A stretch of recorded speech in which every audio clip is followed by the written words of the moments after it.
video ini direkodkan adalah untuk melengkapkan tugasan ABCC 1103 yang telah diberikan. Komunikasi. Komunikasi ialah sesuatu proses berterusan menukarkan maklumat yang melibatkan pemindahan maklumat daripada penghantar kepada penerima serta menerima maklum balas daripada salah satu pihak. Kemudiannya, ianya berpindah menerusi alat atau saluran khas untuk menerima maklum balas.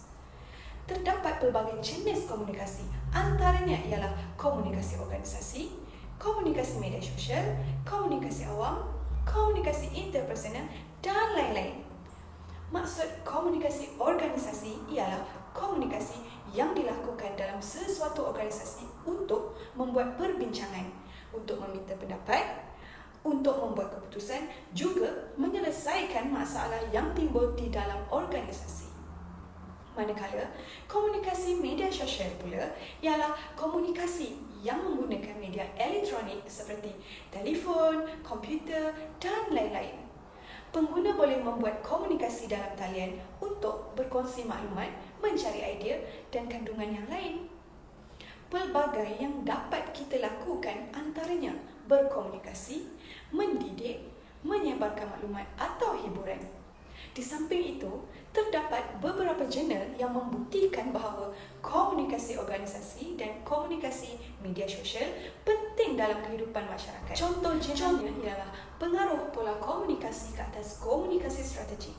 Organisasi ini menggunakan komunikasi luar organisasi dan komunikasi mendatar.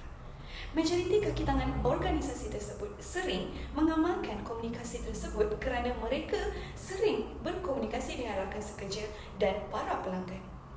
Contohnya, penjaga kaunter di organisasi tersebut sering melayani tetamu dan pelanggan dengan menjawab persoalan pelanggan yang diajukan.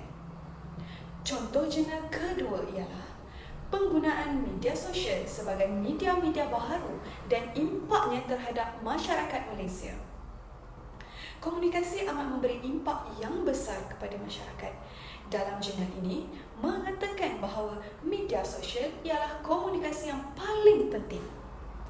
Media sosial membantu pengguna dari segi pembelajaran, berkomunikasi jarak jauh, menghiburkan diri dan sebagainya. Contohnya, seorang pelajar institusi ingin mencari maklumat tentang pembelajaran yang diingininya. Secara tidak langsung, pelajar tersebut boleh mempelajari dengan lebih mendalam melalui media sosial atau sebagainya. Seterusnya, antara isu etika dan kecekapan yang dialami dalam komunikasi organisasi ialah maklumat tidak dimaklumkan kepada semua pekerja, maklumat tidak sampai kepada penerima yang tepat, tiada tindak balas pekerja kepada pemimpin dan sebagainya. Tiada tindak balas pekerja kepada pemimpin bermaksud pekerja tidak memberikan jawapan kepada pemimpinnya, menanyakan soalan, terutama sekali tentang permasalahan yang telah timbul dalam organisasi. Selain itu, maklumat tidak dimaklumkan kepada semua pekerja bermaksud hanya segelintir pekerja sahaja yang mengetahui perkara tertentu. Hal ini kerana segelintir pekerja tidak mengetahui atau tidak sering menggunakan media sosial. Cara untuk menangani masalah ini ialah seorang pemimpin tersebut haruslah menanyakan soalan tersebut kepada pekerjanya dengan berhemah supaya pekerja berasa selesa dan tidak takut kepada pemimpin untuk menjawabnya. Pekerja pula haruslah menanam sikap berani dan jujur dalam diri masing-masing serta memberi kerjasama kepada pemimpin. Organisasi melaksanakan amalan komunikasi beretika untuk meningkatkan keberkesanan dalam konteks komunikasi. Antaranya, organisasi mewujudkan persekitaran yang menggunakan pelbagai komunikasi agar ianya menjadi rutin harian di organisasi.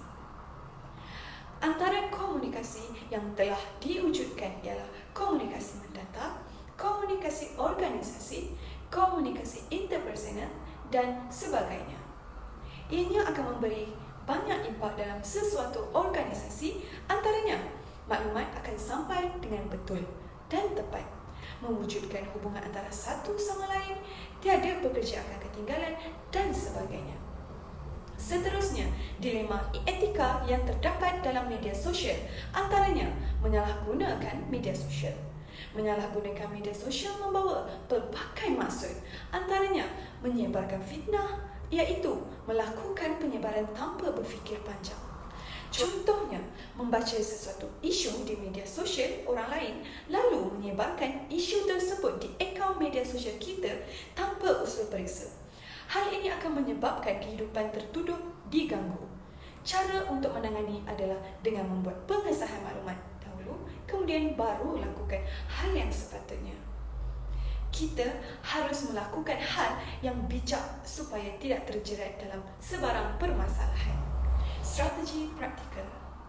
Berdasarkan analisis saya, ialah masyarakat sering terpengaruh dengan media sosial lalu mengikutinya tanpa berfikir panjang. Jadi, untuk mengelakkan daripada hal-hal yang tidak diingini, maka kita perlu melatih diri supaya tidak mudah terpengaruh.